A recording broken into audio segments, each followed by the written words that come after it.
Assalamualaikum dan selamat kembali ke FTV. Minggu ni kita nak mulakan satu siri mengenai pembangunan kereta. Macam mana syarikat kereta hasilkan kereta daripada sekeping kertas yang kosong untuk sampai menjadi sebuah kenderaan. Bermula dengan market research, mungkin early sketches, concept development, kemudian engineering, production validation, macam-macam lah. Ni so macam-macam proses sebenarnya yang perlu dilalui. Dan ianya memerlukan lebih kurang paling sikit pun lah 24 bulan. Ada yang kadang-kadang memerlukan sampai 5 tahun untuk membangunkan satu kereta. Terutamanya kalau terlalu banyak benda baru yang nak cuba diperkenalkan. Jadi untuk menghasilkan sebuah kereta ni, ujian yang perlu dilakukan ke atas kereta tu memang sangat-sangat penting bagi memastikan produk-produk tu semua boleh dibina dengan betul, boleh menghasilkan tahap kualiti yang tertentu dan boleh mencapai sasaran dia. Maksudnya apakah dia punya tujuan untuk kenderaan itu dihasilkan. Setengah pakar mengatakan research and development cost ni antara 10 hingga 30% daripada perbelanjaan penghasilan sebuah kereta. Ini ada beberapa data sikit lah saya nak kongsikan. Jadi maklumat ni daripada website Statista.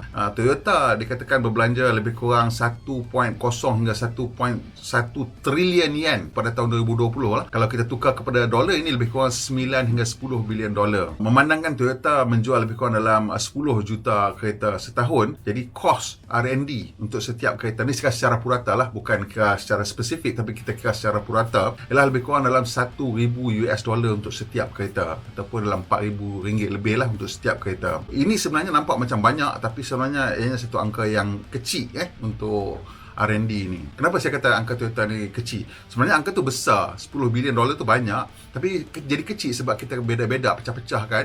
Kita agih-agihkan kos tersebut kepada jumlah kenderaan yang dijual. Banding dengan Volkswagen. Volkswagen belanja 13.8 bilion euro. Lebih daripada Toyota ni nampaknya. 13.8 bilion euro tu kalau convert pergi dolar jadi 16.4 bilion US dollar. Toyota dengan Volkswagen jual kereta lebih kurang sama banyak dalam 10 juta. Jadi ini bermaksud untuk Volkswagen dia punya R&D cost per car dia 1,640 US dollar, ataupun kalau kita kali dengan 4 jadi 6,400 ringgit. Berbanding dengan Toyota tadi kan 4,000 lebih. So Tesla on the other hand pula, dia belanja hampir 1.5 bilion dolar in R&D. Wah, jauh beza 10 kali lebih kecil daripada Volkswagen. Dan dalam masa yang sama, dia hanya menjual 500,000 kereta.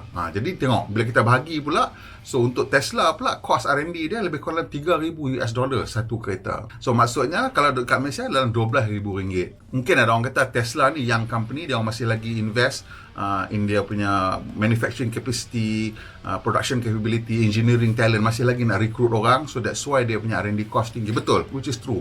Terutama sekali bila tahun ni kita tengok dia tengah bina 2 kilang besar dan tengah membangunkan Cybertruck dan juga Roadster dan juga dia punya Semi dan juga satu kereta kecil lagi lah, hatchback yang lebih kecil daripada Model 3. Jadi kita bandingkan pula dia dengan satu jenama premium iaitu Mercedes-Benz. Mercedes-Benz tahun 2020 belanja 7 bilion euro ataupun 8.3 bilion US dollar untuk menghasilkan lebih kurang 2.2 juta kenderaan, bukan kereta, kenderaan ni campur lori, campur van semua tau. Jadi kita tengok dari situ angka yang dibelanjakan dalam untuk R&D bagi setiap kereta Mercedes-Benz lah 3,700 US dollar, dekat-dekat dengan 16,000 ringgit. So tembak kereta premium dia punya R&D dia banyak, but of course margin dia juga lebih besar lah. Adalah sebab dia kenapa dia nak kena belanja banyak kan, pasal dia nak introduce banyak teknologi baru. Ini semua saya permudahkanlah, oversimplification orang kata. Tapi saya nak tunjukkan bahawa R&D ni mahal dan sangat-sangat diperlukan. Jadi untuk melakukan R&D ni memerlukan satu fasiliti yang agak kompleks. Kita kena ingat masa Proton mula nak buka dia punya R&D center kena belanja dalam 1 bilion ringgit. Itu nak menghasilkan lita ujian dan juga beberapa fasiliti untuk melakukan reka bentuk dan ujian. Untuk hari ini bahagian pertama kita nak pergi melawat 7 test track yang paling legend sekali. Test track pertama kita yang paling legend sekali iaitu Volkswagen punya era Lexin. Jadi era Lexin ni kurang 18 km daripada kilang utama mereka di Wolfsburg. Lokasi ni dipilih kerana ia dekat dengan sempadan masa itulah Jerman Timur dan Jerman Barat. Jadi bila dekat dengan sempadan tu maksudnya dia no fly zone, sekarang terbang tak boleh lalu. Jadi orang boleh buat testing dengan selamat, tak ada ke helikopter ke apa boleh lalu ambil gambar. Fasiliti ni ada 96 km daripada highway, jalan kampung, kona-kona, naik bukit, turun bukit, jalan pecah-pecah, semua ada 96 km. Tapi dia punya unique feature dia mempunyai laluan tegak yang paling panjang dalam semua test track yang ada ni, itu sepanjang 8.7 km. Yang menariknya, ini geng-geng flat earth jangan marah saya, kalau awak berdiri kat satu hujung daripada laluan tegak tu, awak tak nampak hujung yang lagi satu. Pasal apa? Pasal permukaan bumi melengkung, jadi kita tak nampak sebelah sana. Apa jauh boleh nampak? Pas straight line, bila kita berdiri dalam 2 km lebih kot kan, 2 km ke 3 km kita boleh nampak. So memang tak nampak hujung dia. Dan dekat hujung the straits tu, dia ada banking corner. Banking corner tu untuk membolehkan kereta masuk ke corner tu dengan pada kelajuan yang lebih tinggi lah. Katanya banking tu membolehkan kereta masuk 20 km sejam lebih laju daripada kalau kata dia punya flat surface. Di tempat inilah juga di mana Bugatti Veyron mencapai rekod kelajuannya, dan juga McLaren F1 juga merekodkan rekod kelajuannya di sini juga. Pada tahun 2019, Bugatti buat satu kereta Chiron yang modified, dan mereka telah memecahkan lagi sekali rekod kelajuan kereta production dengan kelajuan 490.48 km sejam ataupun 304.77 batu sejam. Kereta ni dipandu oleh Andy Wallace dan disahkan oleh German TÜV, German Technical Inspection Association. Yang kedua, kita masih lagi high speed track ni Nardo high speed ring. Nardo ring ni famous pasal dia memang bulat, perfect bulat. Ini antara yang terawal yang dia orang buat bulat macam ni lah. Dan bulat dia ni sepanjang 7.18 batu ataupun 12.5 km. Dan sepanjang-panjang tu banking lah. Jadi tujuan dia orang buat track macam ni lah untuk buat sebenarnya durability testing lah. Bila nak buat durability testing ataupun reliability testing ni, pemandu kena memandu jarak 100,000 km dalam tempoh tertentu lah. Selalunya dalam antara sebulan hingga 3 bulan lah. Untuk lakukan begitu, dia kena bawa constant lah. Jadi sama, dekat Shah Alam pun ada satu test track yang sama yang ada banking macam tu juga. Dan untuk di track di Shah Alam kat Proton tu, dia punya, kalau kita memandu pada lorong atas sekali, kita boleh memandu 120 km sejam tanpa memegang steering. Kita duduk je kat situ. So untuk yang Nardo ni pun sama. Dia bila duduk kat atas tu, kita maksudnya bukan tak payah pegang steering, maksudnya kita tak payah buat steering input, duduk, kereta akan ikut saja. So dia less stress on the driver and more consistent result. Untuk mereka yang nak jadi pemandu uji, dia orang kena bagi training dululah, pasal bila kita memandu dekat banking tu, memang dia rasa dia pelik tau. Mata kita akan rasa berat dan setengah orang rasa macam nak pitam sebab macam darah dia tarik turun ke bawah kan. So ini memang satu pemanduan yang agak stressful. So untuk dekat Proton pun dia orang ada hard masa untuk memandu berapa jam, saya tak ingat lah, 2 jam ke 4 jam maksimum dia bagi bawa setiap kali. Lepas tu kena tukar shift, dah tukar driver. So dia kena relax in between the driving session. Nardo ni nama penuh dia lah Pista di Prova di Nardo della Fiat. Maksudnya test track di Nardo milik Fiat. Ini nama penuh dia lah, dan dibina pada tahun 1975 oleh Fiat dan dijual kepada Porsche pada tahun 2012. Dan Porsche tukar nama dia kepada Nardo Technical Center, tapi semua orang masih panggil Nardo Ring lah. Macam saya cakap tadi, tujuan litar ni dibina ialah untuk ujian ketahanan.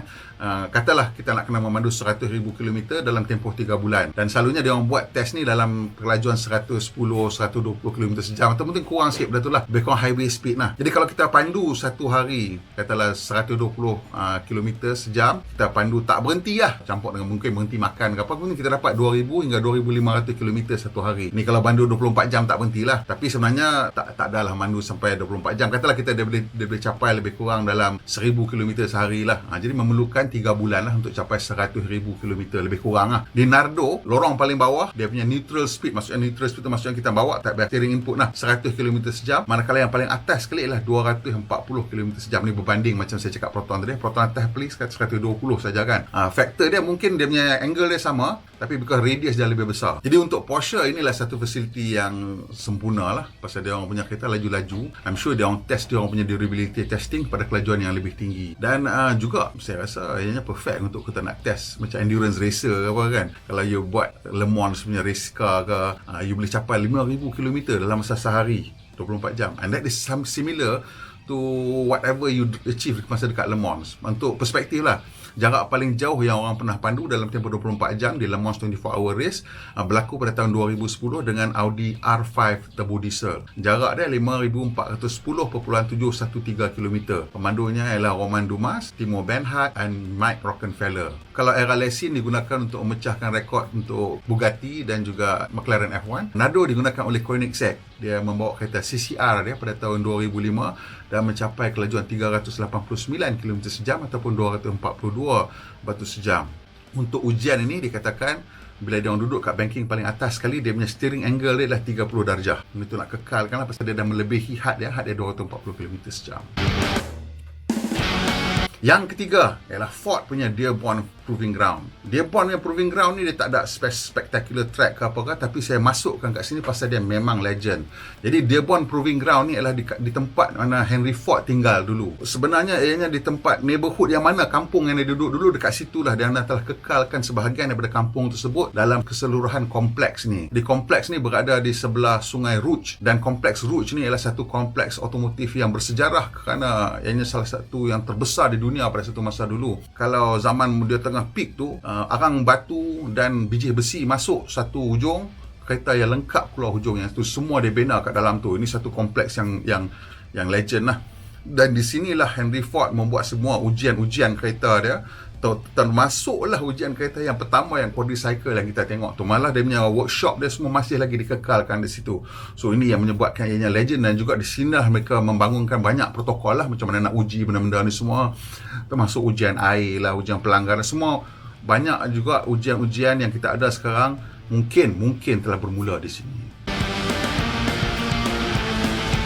Yang keempat, ini Mercedes-Benz punya facility di Sindelfingen. Sindelfingen ni lama, ada old facility tapi kat sinilah mana dia membangunkan pelbagai-bagai konsep lah, terutama ujian-ujian mengenai keselamatan. Salah satu tempat di mana ujian pelanggaran yang terawal dilakukan oleh Mercedes-Benz di sini. Dan di sini jugalah mereka membangunkan konsep safety cell, di mana Bella Barenyi, seorang jurutera legend Mercedes-Benz, telah menghasilkan konsep safety cell ni.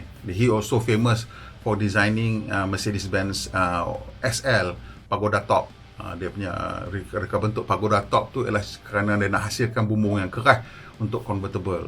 So ini lokasi ni memang legend lah. Tapi Mercedes-Benz dah move on. Dia dah buat satu test facility baru di Immendingen. Jadi yang di Immendingen ni test facility dia lebih fokus kepada teknologi masa depan lah. Di mana kalau dulu mungkin tentang handling, tentang crash test, tapi crash test semua sekarang banyak boleh buat secara virtual dalam komputer simulation dengan validation lah untuk dia punya real crash test. Tapi untuk kereta-kereta yang canggih moden ni, termasuk kereta elektrik, dia punya ujian yang lain pula, mungkin tentang autonomous driving, ADAS, all sorts of that kind of test. So dia buat satu litar baru di Immendingen untuk melakukan ujian yang baru ni. Yang kelima is Volvo punya proving ground kat Halaret. Dia letak di satu kawasan terpencil dan Volvo panggil dia neraka untuk kereta, hell for cars. Okey lah. Semuanya biasalah, tempat-tempat ni semua hell for cars, pasal dia diuji sampai ke tahap maksimum lah. Pada satu masa dulu, inilah salah satu tempat yang mempunyai makmal ujian pelanggaran yang paling canggih di dunia. Siap ada lantai kaca, letak kamera kat bawah untuk nampak deformation of all the structures. Boleh buat rollover test, macam-macam. Semua test dia boleh buat different angle. Ini kira pioneer dari segi ujian pelanggaran pada zaman moden. Sekarang dia juga fokus kepada ujian macam ADAS, macam saya cakap tadi lah, autonomous emergency braking untuk pedestrian, untuk motosikal, untuk basikal, untuk apa-apa semua. This sort of testing sekarang ni menjadi fokus mereka.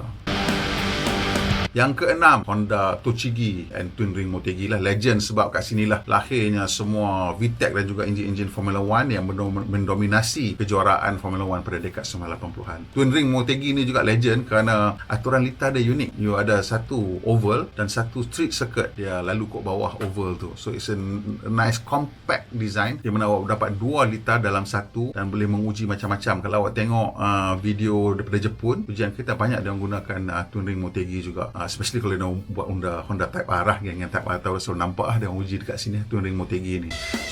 Yang ketujuh ni dah tak pakai dah saya rasa. Ini Fiat punya Lingotto factory. Kalau kita tengok cerita Italian Job, dia orang buat racing atas bumbung bangunan kan. Tu memang ada test track atas Lingotto punya factory dekat Turin tu. Ini adalah satu litar ujian untuk production. Ini bukan litar ujian development. So tiap-tiap kilang kereta dia ada production punya test track. Tanjung Malim ada, Serendah ada, Kulim ada, Shah Alam ada. So production punya test track ni dia lain sikit lah. Dia cuma nak start, nak bagi kereta boleh jalan, nak tengok steering sikit, buat macam slalom sikit, tengok kereta tu boleh achieve the highway speed dan tak ada apa benda luruh lah, basically kan, benda tu berfungsi dengan elok. So it's not a development punya track.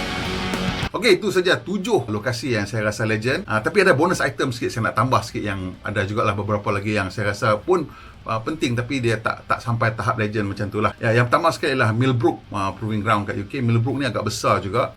Jadi Millbrook ni sebenarnya dibina oleh Bedford pada tahun 1960-an, dimiliki oleh General Motors. Jadi Proving Ground ini dibina menirulah Milford Proving Ground di Michigan untuk General Motors, dan dia buat Millbrook di UK. Ni untuk membolehkan mereka membuat ujian-ujian yang macam biasa. Dan sekarang ni Millbrook dibuka jugalah. Kalau kita tengok banyak video-video shooting dekat UK, all the test drive yang selalu kita nampak driving laju tu, banyaknya dia orang shoot dekat sini. Pasal dia orang buka juga untuk buat shooting. Saya rasa Malaysia patut ada lah macam ni. Senang kita nak shooting kan, tidak pening kepala nak kena berisau jalan apa semua. Kalau ada orang buka, bagi kita gunakan pada harga yang berpatutan, ikannya lebih bagus lagi. Kemudian Toyota Honsha Proving Ground, ini one of the earliest Proving Ground. Toyota ada banyak Proving Ground. Ford ni semua syarikat-syarikat besar ni ada Proving Ground all around the world lah. Dan ini Honsha ni among the earliest Proving Ground yang Toyota hasilkan. Dan di sinilah juga segala falsafah dan reka bentuk Toyota yang apa kita nampak sekarang bermula juga di sini. Yang ini Elgin Air Force Base. Elgin Air Force Base ni dia unik kerana ianya ada satu cold weather hangar. Boleh menghasilkan suhu sampai negatif berapa puluh, 40 ke berapa darjah Celsius untuk menguji kereta dalam keadaan sejuk. Dan yang peliknya dia bukan ada dekat Kanada kan, dia berada dekat tempat panas dekat Florida. So ini rasanya dimiliki oleh US Air Force kot. Tapi dibuka untuk syarikat-syarikat untuk menguji semualah kemudahan, termasuklah kapal terbang boleh masukkan dalam tu, tengok sama ada enjin boleh start masa sejuk ke, minyak beku dalam pipe ke.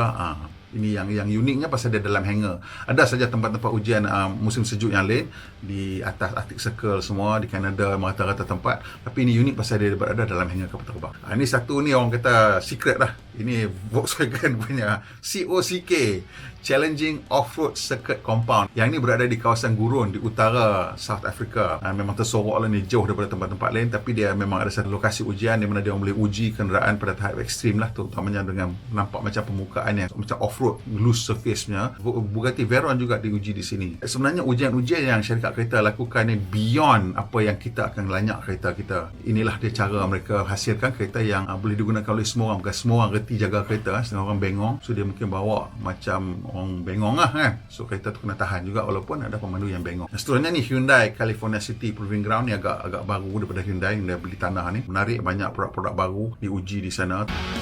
Myra UK. Jadi Myra UK ni sama juga ni ex British Leyland punya produk lah, saya rasa tempat testing ground dia. Di bila syarikat semua dah tutup dan kekalkan Myra tu sebagai tempat ujian. Dekat sini banyak melakukan ujian-ujian untuk piawai lah. Maksudnya untuk dapat type approval semua, dia buat ujian kat sini lah. So selain independent lab untuk buat ujian untuk syarikat-syarikat kereta. Lagi sekali saya nak cakap, kita patut ada satu macam ni di sini pasal kita unik tropical country, dan kita ada engineering capability untuk orang hasilkan kereta, so kita boleh faham untuk lakukan ujian. Dan yang last sekali, Southern Hemisphere Proving Ground, Hemisfera Selatan. Inilah Proving Ground yang paling besar sekali, dan macam-macam lah yang dia orang boleh ujikan. Mungkin dia nak terbalik je season pasal kalau musim sejuk di utara, musim panas di selatan. So that means dia orang boleh buat testing year round. Okey, sampai situ saja kita punya video kali ini.